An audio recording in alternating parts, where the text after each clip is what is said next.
Dans cette vidéo, on va voir ce que veut dire tester une égalité. Alors une égalité se présente comme ça, par exemple, 3 plus 4 égale 2 plus 5. Donc ça c'est une égalité. Une égalité donc comporte un symbole égal, une expression à gauche qui s'appelle le membre de gauche, une expression à droite qui s'appelle le membre de droite. L'égalité que j'ai écrite est vraie, est évidente, parce que le premier membre vaut 7, le second membre vaut 7, et que 7 est égal à 7. Si j'avais écrit 3 plus 4 égale 3 fois 4, c'est une égalité que j'ai écrite, puisqu'il y a un symbole égal, il y a un premier membre, il y a un second membre. Par contre, cette égalité est fausse. Tout simplement parce que 7 égale à 12 est une affirmation qui est fausse. Donc en fait, une égalité, c'est une espèce d'affirmation. Par exemple, je vais écrire l'égalité 4x plus 3 égale à 5x moins 2, où x est un nombre.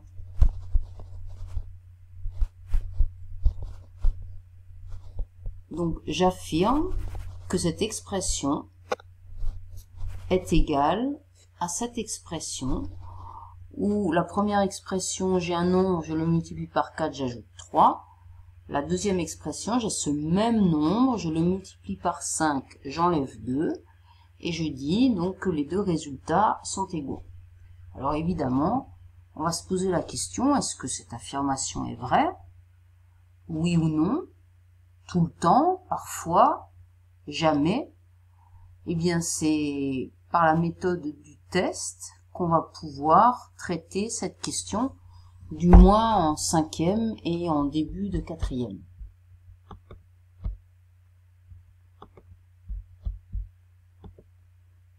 Donc on va reprendre cette égalité, 4x plus 3 égale à 5x moins 2.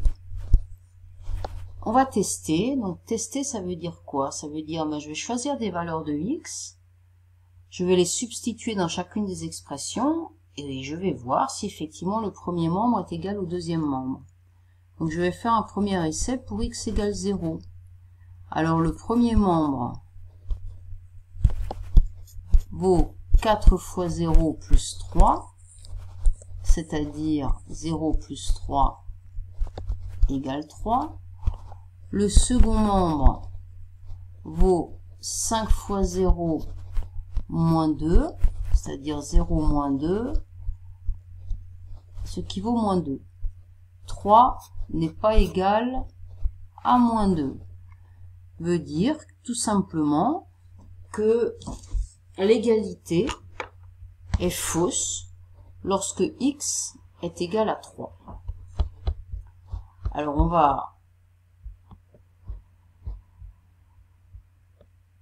tout simplement essayer une autre valeur. On va essayer une autre valeur de x. On va recommencer exactement le même travail. Donc par exemple, on va dire x égale 2. X égale 2. Donc le premier membre vaudra 4 fois 2 plus 3. La multiplication étant prioritaire, on fait le calcul, 8 plus 3 égale 11. Le deuxième membre vaut 5 fois 2 moins 2, ce qui vaut 10 moins 2, égale à 8. 11 n'est pas égal à 8. Par conséquent, cette égalité est fausse lorsque x égale à 2, ou bien on dit aussi que cette égalité n'est pas vérifiée lorsque x est égal à 2.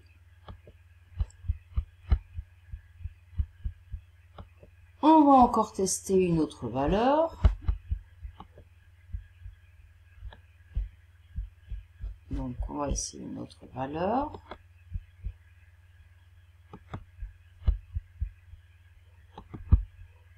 On va prendre x égale 5. Le premier membre. 4 fois 5 plus 3 est égal à 20 plus 3 égale 23. Le deuxième membre.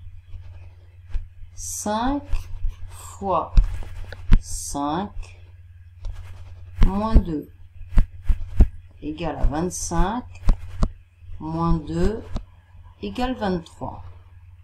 Donc, on observe que, eh bien, 23 égale 23, évidemment, et on dit que l'égalité est vérifiée lorsque x est égal à 5.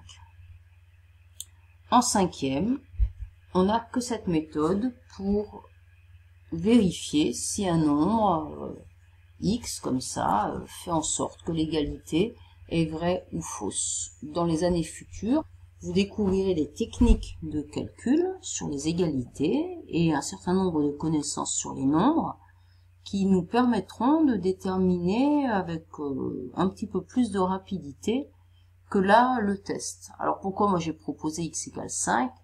Bien parce que je le savais, je connaissais la valeur qui y convenait. Sinon, il aurait fallu essayer. Voilà. Le tableur est également un excellent outil de test.